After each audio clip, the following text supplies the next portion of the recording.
Hello and welcome to the video. This is a video about how I fixed this problem here. This problem with the on-screen display flickering and disappearing completely when I apply full power.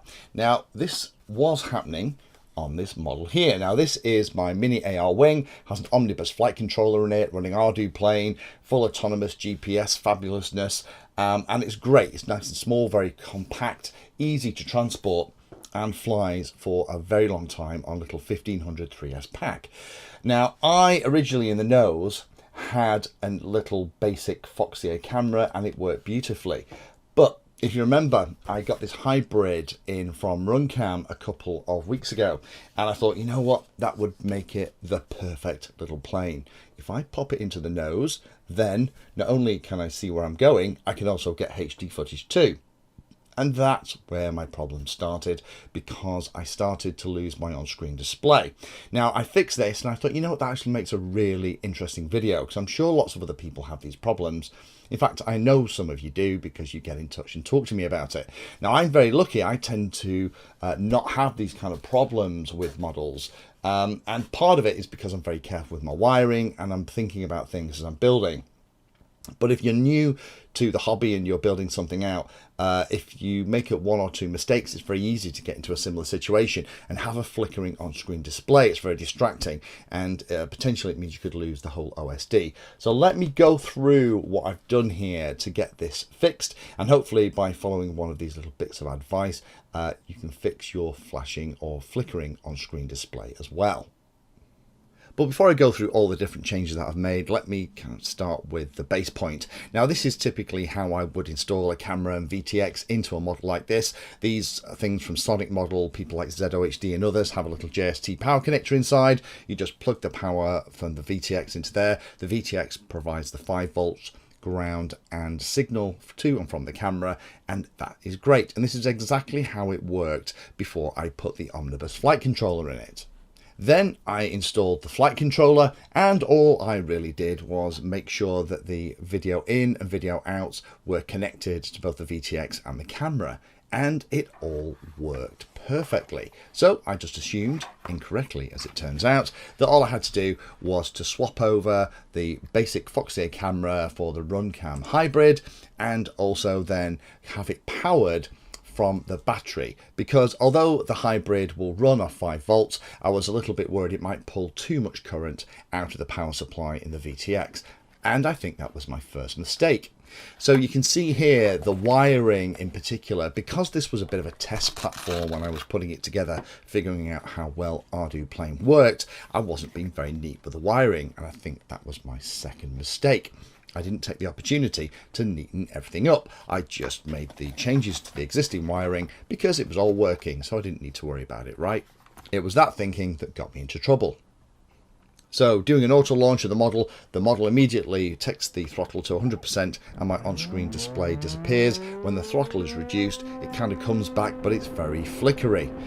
Now this doesn't happen to me very often, and it did really annoy me on the flying day, simply because I'd thrown the wing up to chase my mate's wing around and to get some HD footage recorded onto the SD card from the Runcam hybrid. And I'm not prepared to fly a model like this because, as you can see, there's lots and lots of interference in the image, and I'm also losing my on-screen display. So I immediately landed it, unplugged the battery and put it to one side, ready to bring it home to figure out what was going on. Now the biggest culprit when you have these kind of problems in a model is a lack of a common ground. Now all of that horrific wiring that is in here is giving me two problems. Any kind of signal that's in here, particularly from the power system, that's all very compact and tightly wound in here, any high enough current flowing through one wire that's sat alongside another wire will introduce a voltage, and that starts to offset voltages. And the way voltages work is they're measured with a reference to ground. That's why we always have two wires. So if you introduce a voltage into the ground wire, then it makes that measurement a lot harder. So common grounds to make sure that everything is referencing to exactly the same voltage level is really important, and that's what I did next. So I went inside and I then rerouted the wiring, took a load of the wiring out because it was horrific, and all of that spare wiring got put to one side. Going back into the garden and testing it, it has made things an awful lot better, but I'm still getting chunks of the on-screen display disappearing at full power. The next thing I thought about then was the common ground has helped, but actually the best kind of common ground is actually to the negative pad on the flight controller, and that's tricky for me to do in here, so maybe that's part of my problem.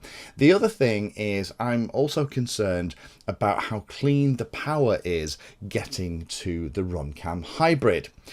So what I did is I broke open a new pack of Maytech battery eliminator circuits. These are fab little things, produce about 1.5 amps, can run at either 9 volts or 5 volts. So I'll pop one of them in between the battery voltage so I can run the RunCam hybrid at a nice clean 5 volts. And this can be a problem with dirty FPV as well. Sometimes I actually installed a battery eliminator circuit on one of the iNav builds I did. If you remember that one, it was the Maytech F411 wing, didn't have a voltage regulator inside, so I actually put one externally to clean up the FPV. So I thought, you know what, let's just see if that's going to make a difference on here. So spliced it into the power wire from the battery common ground connections to the RunCam hybrid, and then back outside to test it again, and it's made a very small difference, but only a very small difference. So it's pretty clear here that that wasn't part of the problem, but I'll leave that in because actually having a nice clean power supply to the RunCam hybrid will help that run better too.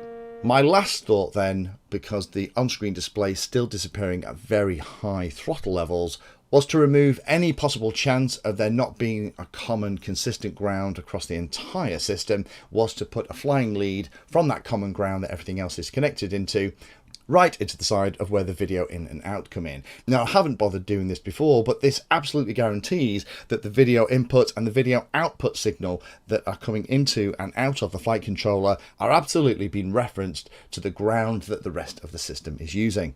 And that was the answer. With that additional little wire in place, everything burst into life, and the very occasional flicker when I give it 100%, but hopefully you can see how much better it actually is.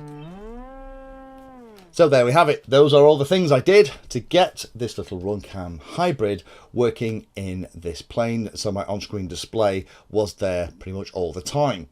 The big thing on this, and if you take away anything from this video, if you're trying to fix a flickering on-screen display, first and foremost is keep your wiring neat. Don't have loads of wires bundled up like I did, particularly if they're near power wires. Those power wires can induce voltages into those other wires that are being used for signal, and that isn't going to help you at all. Second big tip is that common ground. Have all the grounds for the camera, the video transmitter, the power supply, the video signals all going to one single place, ideally the ground pad on the flight controller, and that will remove any of the vagaries of weird and wacky voltages flying around everywhere that potentially means that the on-screen display, the voltages used for the video signal, are not as clean as they need to be. And finally, if you're getting lots of noise in your video signal, then the other thing you can do that probably won't fix a flickering OSD, but will definitely make your camera perform a bit better, is use something like that little Maytech battery eliminator circuit to drop down the battery voltage and provide a bit of voltage conditioning so that the voltage supply to the camera is as clean as you can possibly be. But I would always recommend, if you've got a flickering OSD, first thing to check is that common ground. Thanks for watching the video and watching right to the very end. You can find me in all the usual places on social media, and if you like the video and like what I'm doing here, then hit the subscribe button and hit the bell notification icon too. If you really like what I'm doing, you can go the extra mile and become one of my Patreons for access to me directly for support, and also giveaways and regular updates too. If you're looking for particular content, then check out the playlist. I organise all of my videos into playlists, so if you're looking for a particular topic, you can find everything here. If it's called Introduction To, it's designed to start very simply and build on that simple introduction to teach you all about it. If it's called For Beginners, then that is really aimed at people who are brand new to that part of the hobby. You can also search on YouTube for anything that you're interested in using the search function at the top. So iNav Painless 360 will find all of my videos and even the playlist around iNav. So thanks again for watching, and happy flying.